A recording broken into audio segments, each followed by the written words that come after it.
municipal, e disse na oportunidade hoje que compreendia que era difícil, né, porque já havia um entendimento do governo, mas é importante dizer que nós tivemos uma audiência pública nessa casa da assistência social e foi uma reivindicação das pessoas que trabalham na área, que atuam na área, que a secretaria, né, a FAS que vai passar, a fundação que vai passar a ser uma secretaria,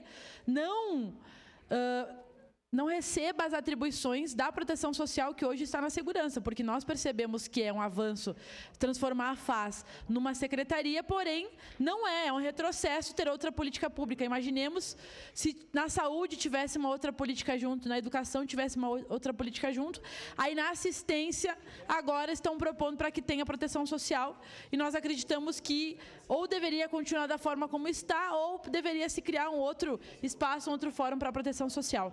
Mas eu também queria chamar a atenção aqui para a confusão que foi feita em relação ao nome, né? No projeto está Secretaria de Assistência e Desenvolvimento Social, sendo que a proposta do próprio governo, do próprio executivo, é para que seja Secretaria de Assistência Social e Cidadania. Então houve uma confusão no projeto, o pessoal falou que vai propor para alterar, isso é importante, porque não é só uma questão de nomenclatura, é uma questão de respeito à política nacional e ao ordenamento nacional da assistência social.